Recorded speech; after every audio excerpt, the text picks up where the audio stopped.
नमस्कार, good morning दोस्तों। National news India में आपका स्वागत है। मैं हूं गोपाल राघव। आज की सुबह की खबर इस प्रकार से हैं।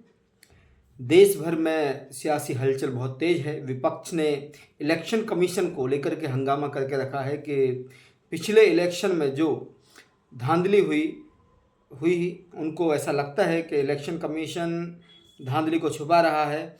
जो सीसीटीवी फुटेज या जो भी है उनको डिलीट करने की कोशिश कर रहा है और विपक्ष को पारदर्शिता से अपनी जो उनकी डिमांड है उसको पूरी नहीं कर रहा है। लेकिन सरकार का कहना है कि नहीं, ऐसा कुछ नहीं है, ये सब विपक्ष की चाल है। जहाँ पर विपक्ष जीत जाता है वहाँ पर ईवीएम मशीन ठीक हो जाती है और जहाँ पर हार जाता है वहाँ पर धांधली या ईवीएम मशीन की गड़बड़ी विपक्ष कहता है। दूसरी तरफ महाराष्ट्र की सियासत में सबसे बड़ा तेज हंगामा इस वक्त चल रहा है हिंदी भाषा को लेकर के।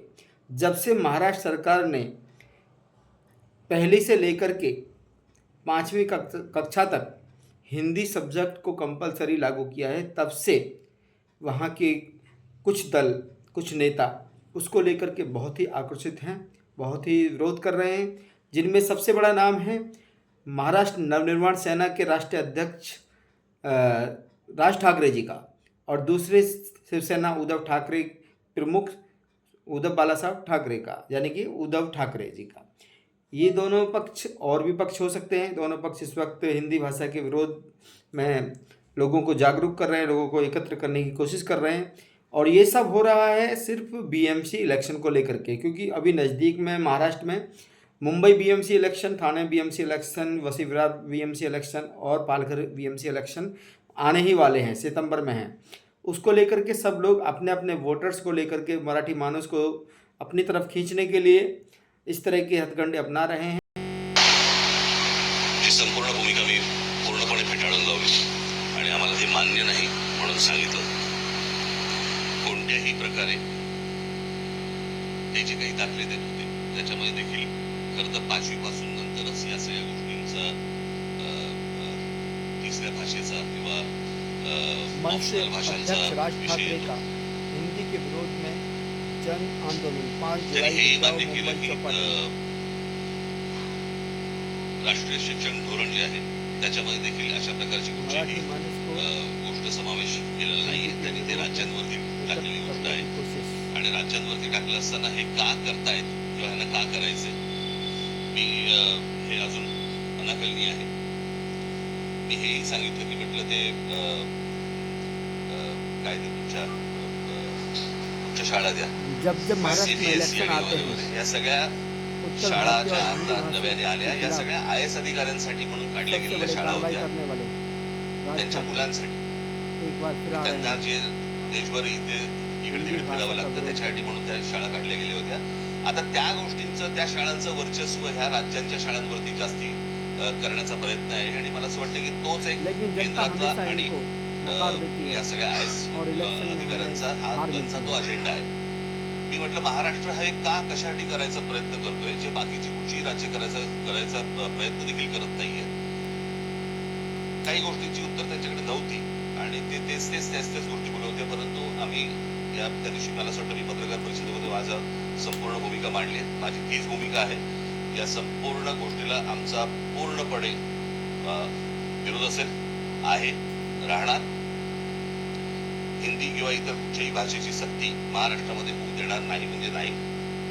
आणि या गोष्टींसाठी म्हणून मी सर्व पक्षांना आवाहन करतोय की येत्या 6 जुलैला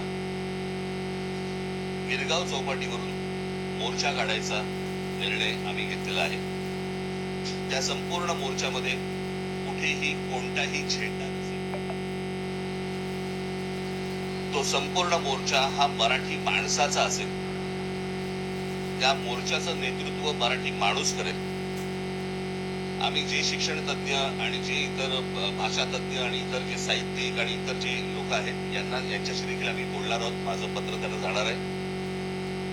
सर्वांना त्या मोर्चाला आम्ही तिथे बोलणार आहोत। सर्व पालकांना आम्ही आमंत्रण देत आहोत। सर्व विद्यार्थ्यांना आम्ही आमंत्रण देत आहोत। सरकारला एकदा कळू देत की महाराष्ट्राच्या मनात काय आहे। आणि महाराष्ट्राने संपूर्ण ताकद, मला असं वाटतं 6 जुलै रोजी सकाळी 10 वाजता गिरगाव चौपाटीमधनं हा मोर्चा निघेल. सरकारला ही गोष्ट कळली. रविवार एवढ्यासाठी निवडलाय कारण विद्यार्थ्यांना आणि पालकांना यायला जमेल म्हणून,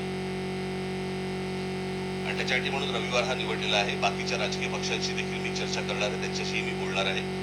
आणि सर्वांनी, मला असं वाटतं महाराष्ट्रातल्या प्रत्येकाने याच्यामध्ये सामील व्हावं. कारण हा जो कट आहे, त्याला कटच म्हणेन मी, महाराष्ट्राचं मराठीपण हे घालवण्याचा जो कट आहे, हा उद्ध्वस्त करण्यासाठी मला असं वाटतं तमाम सर्व मराठी बांधवांनी, भगिनी, मातांनी, त्या विद्यार्थ्यांनी, सर्वांनी त्या मोर्चामध्ये सहभागी व्हावं अशी माझी त्यांना सर्वांना विनंती आहे. इथे कोणताही झेंडा नसेल, फक्त मराठी हा एक अजेंडा असेल, आणि त्या अजेंड्यासाठी म्हणून सर्वांनी, महाराष्ट्रातल्या तमाम मराठी बांधवांनी या मोर्चामध्ये सामील व्हावं आणि सरकारला दाखवावं, सांगावं. आज मोठे साहित्यिक आपले गुंजवार यांनी सर्वजण विरोध दर्शवत आहेत, आणि अशा वेळेला मला हेही बघायचंय की कोण कोण त्या मोर्चामध्ये सामील होत आहेत, इतर कोण कोण सामील होत आहेत आणि कोण येणार नाहीत हेही मला बघायचंय.